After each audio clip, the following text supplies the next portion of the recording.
Tumshukuru Mwenyezi Mungu mwingi wa rehema kwa kutukutanisha hapa siku ya leo, siku muhimu kabisa katika historia ya Club Young Africans, lakini pia katika mahusiano yetu mazuri na Serikali ya Mapinduzi ya Zanzibar kupitia Wizara ya Utalii na Mambo ya Kale. Leo tunakwenda kufungua dirisha la mahusiano kati ya Club Young Africans na wizara yetu pendwa kabisa, ambayo tunaitazama kama jicho la Zanzibar. Wote tunafahamu kisiwa chetu cha Zanzibar ni maarufu sana duniani, na wizara hii imepewa jukumu la kuhakikisha watalii wanapokewa, wanahudumiwa na wanapata kilicho bora kupitia visiwa hivi ambavyo Mwenyezi Mungu ametubariki. Baada ya kupata utambulisho kwa upande wa Young Africans, lakini pia nichukue fursa hii kumshukuru sana Mheshimiwa Waziri wa Utalii na Mambo ya Kale, kakangu Modric. Bahati nzuri mimi na yeye tulipata nafasi ya kusoma pamoja. Tulisoma pale Bungo Islamic, na ni generation nzuri ambayo leo Mwenyezi Mungu anaweza kutukutanisha katika hatua nyingine ya maisha. Ni mtu ambaye namfahamu kwa muda mrefu na ni mtu ambaye ni mchapakazi. Mheshimiwa Waziri, tunakuombea kwa Mwenyezi Mungu uendelee kutekeleza yale ambayo unaelekezwa na Mheshimiwa Rais wa Serikali ya Mapinduzi ya Zanzibar, na uendelee kuwahudumia Wanazanzibari. Kama nilivyosema awali, leo tunakutana hapa kwa ajili ya kusaini makubaliano yanayoenda kufungua milango ya ushirikiano kati ya Club Young Africans na Wizara ya Utalii na Mambo ya Kale. Na ushirikiano huu ni ubunifu unaofanywa kupitia Commission na Wizara ya Utalii katika kutangaza vivutio vya Zanzibar. Sehemu ya jezi ya Young Africans itakwenda kuwa na nembo inayoonyesha Visit Zanzibar, kivutio kikubwa ambacho Mwenyezi Mungu ametubariki wa Tanzania, na haitabaki tu kwa Visit Zanzibar, lakini mahusiano haya yatakwenda kutoa elimu na uelewa juu ya vivutio vya kitalii vilivyokuwepo Zanzibar. Ni fursa adimu kabisa sisi kama Club Young Africans tumeipata, lakini ni fursa kubwa kwa Zanzibar kutangaza utalii uliokuwa katika visiwa hivi kupitia platform za Young Africans. Wote ukubwa wa klabu yetu imekuwa ni klabu inayofuatiliwa katika kipindi cha miaka miwili mfululizo, ndio klabu inayofuatiliwa sana kwenye mitandao yake ya kijamii Tanzania na Afrika Mashariki na Kati. Kupitia platform hizo wako watu ambao wako ndani ya mipaka ya Tanzania, lakini wako watu ambao wako nje ya mipaka ya Tanzania. Fursa hii ya kuitangaza vivutio vya kitalii vilivyokuwa Zanzibar vitatoka nje ya mipaka ya Tanzania. Watu wataifahamu Zanzibar, watafahamu vivutio vilivyokuwepo, lakini tutatoa fursa pia watu kuelewa pia gharama ambazo watu wanaweza kuzipata au wakazinkaa wakiwa hapa Zanzibar. Different packages, lakini pia tutatengeneza mifumo ya discount mbalimbali zitakazowafanya watu wapate unafuu wa matumizi wakiwa hapa Zanzibar. Kupitia wizara yetu ya utalii na commission, jitihada kubwa zinatengenezwa kwa ajili ya kuhakikisha watalii wanafurahia Zanzibar. Na kupitia Young Africans, watalii wetu pia watapata hayo mapunguzo na huduma bora. Kwa hiyo ni fursa adimu sana ambayo watumiaji wa huduma za utalii watazipata kupitia platform zetu za Club Young Africans, Kamisheni ya Utalii pamoja na wizara. Lakini pia sio tu watu kutoka nje ya Tanzania. Tunapata taarifa ya kwamba Tanzania statistically watu milioni zaidi ya 60 ambao wako Tanzania yetu hii tu peke yake.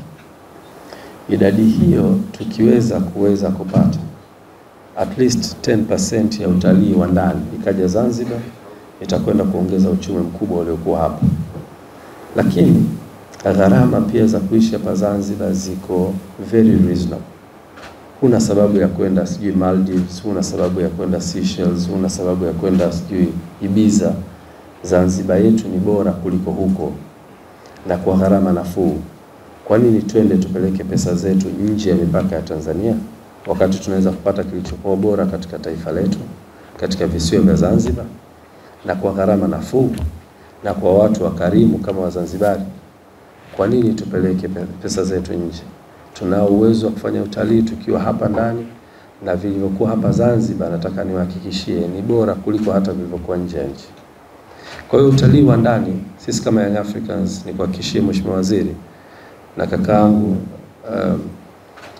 mkurugenzi wa kamisheni, tutakwenda kuitangaza Zanzibar kwenye platform za Young Africans, na tutakwenda kuongeza thamani ya local tourist kuitembelea Zanzibar. Zanzibar hapa kuna gharama za chini kabisa ambazo watu wetu wanaweza kuziafford. Kuna gharama za kati ambazo middle class people wanaweza kuziafford, lakini pia kuna high end hotels ambazo pia zinaweza kuhudumiwa kupitia Zanzibar. Inategemea na kategori uliyokuepo. Unataka bei ya chini kabisa utaipata Zanzibar, bei ya kati utaipata, na bei ya juu utaipata. Viko vyumba hapa nafikiri zaidi ya $10,000 kwa siku. Kwa hiyo huna sababu ya kutafuta. Ukiwa na $10,000 unataka kuitumia vice, iko hoteli shaka siku moja tu hapo unaichoma $10,000. Na ukitaka kupata bei ya chini pia inapatikana Zanzibar.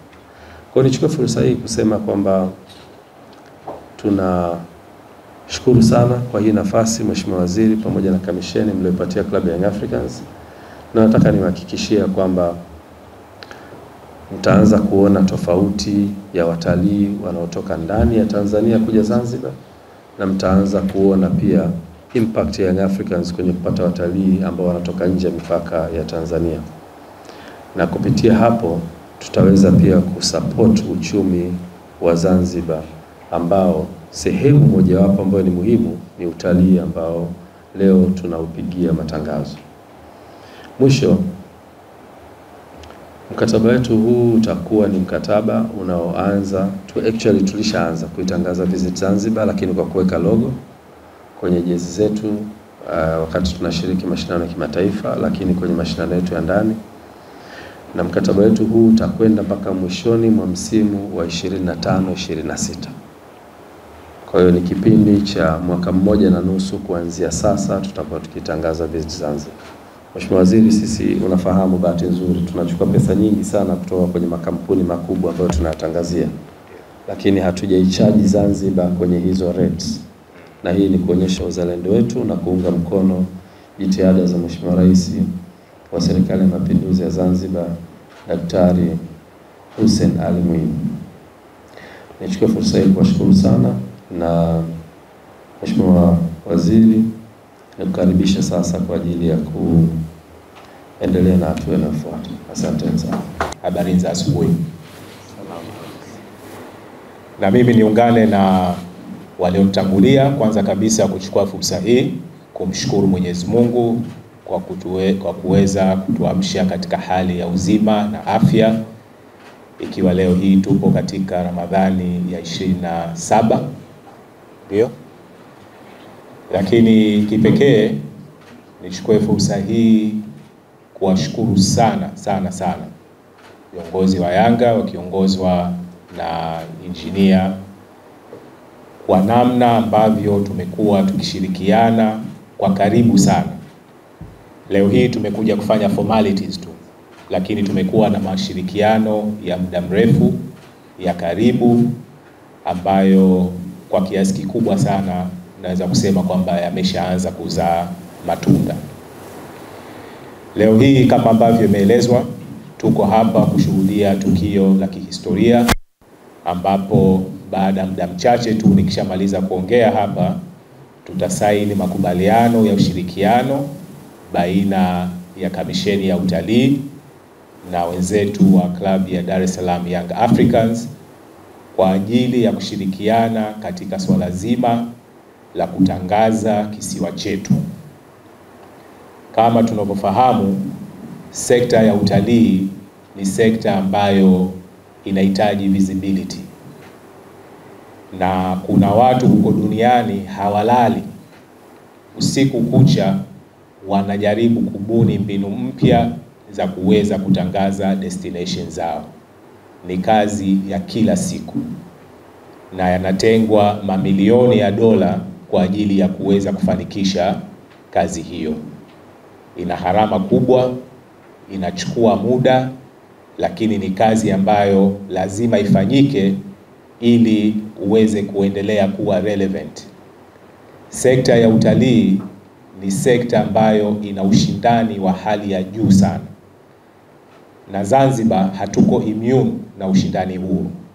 Licha ya jina letu kubwa na brand kubwa ambayo tulokuwa nayo, lakini bado tuna ushindani ambao unatukabili. Wenzetu wa visiwa vya jirani, akina Seychelles, Mauritius, akina Maldives, wote hao ni washindani wetu, na watalii wana options, wanaweza wakenda katika maeneo hayo na wakaacha kuja Zanzibar. Kwa hiyo hili swala la kutangaza utalii wetu ndio core function kama Wizara ya Utalii, na ninaweza kudiriki kusema kwamba tusingeweza kupata partner bora katika kuifanya kazi hiyo, hususan tunapotangaza domestic tourism, kama ndugu zetu wa Young Africans. Tumepata partners wazuri.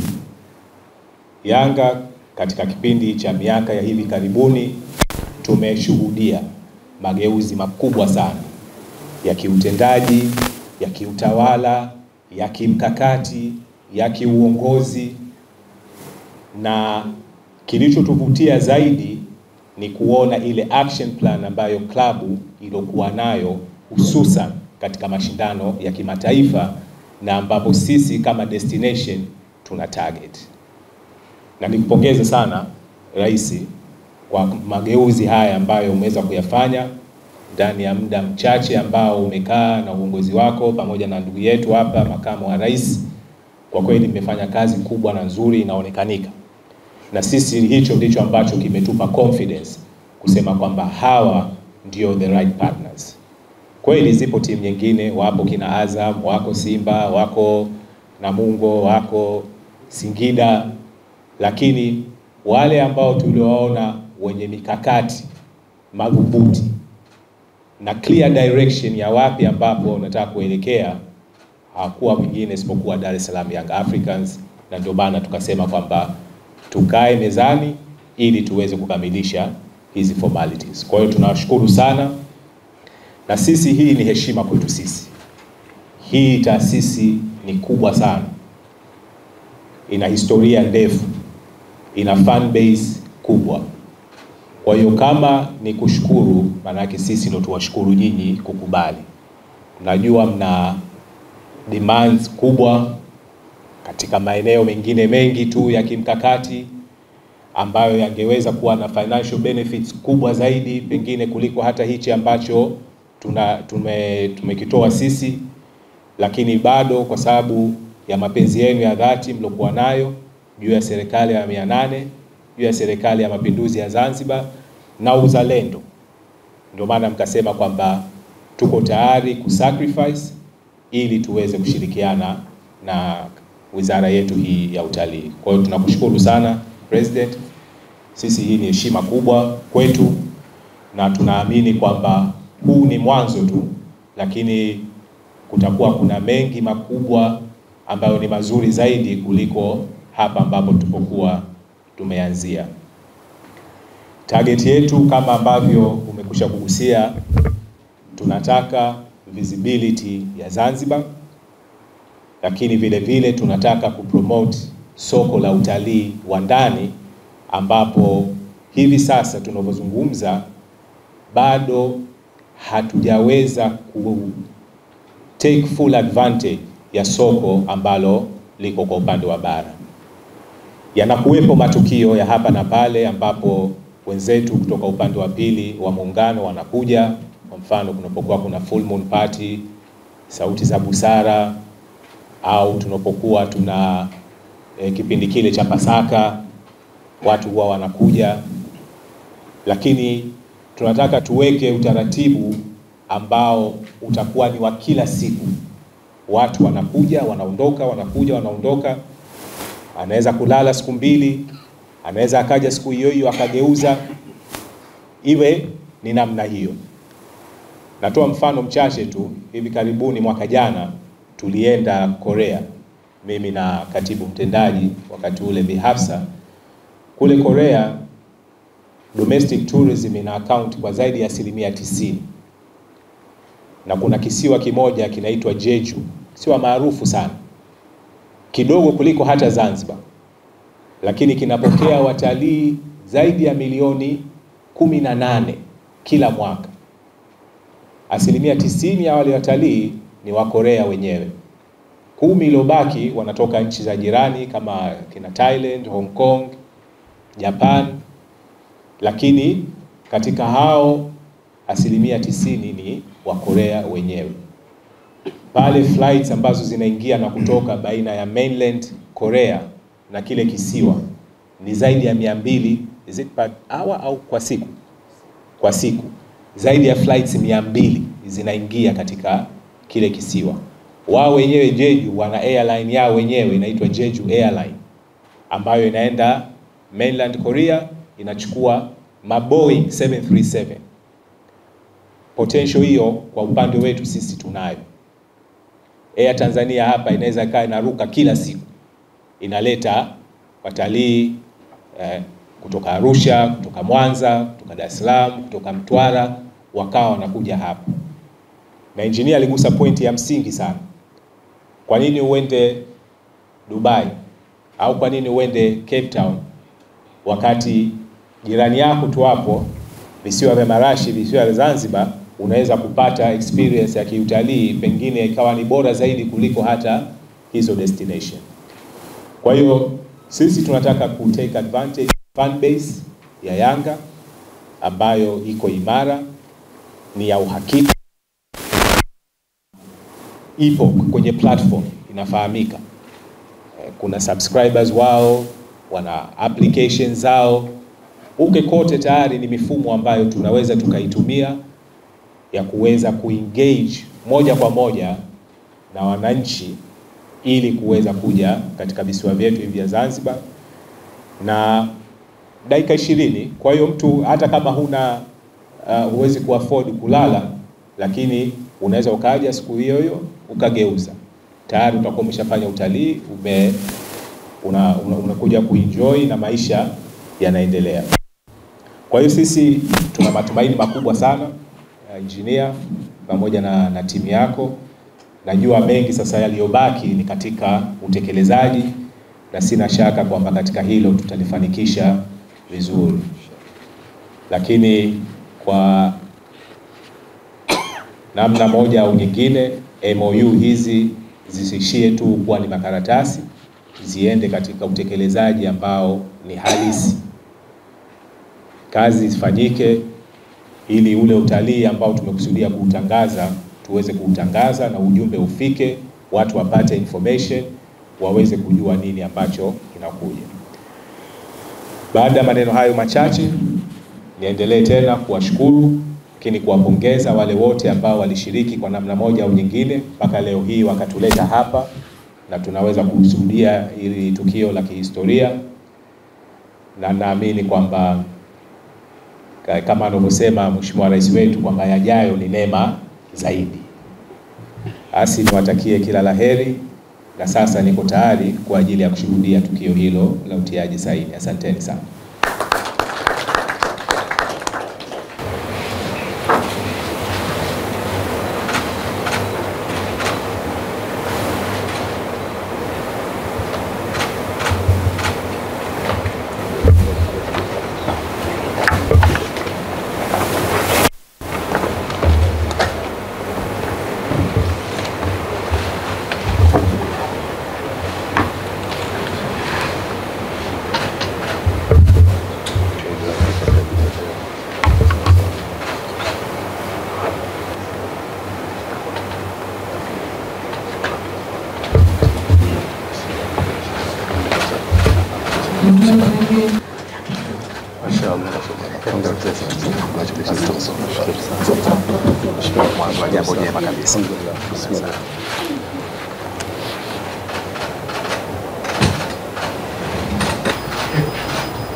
Check.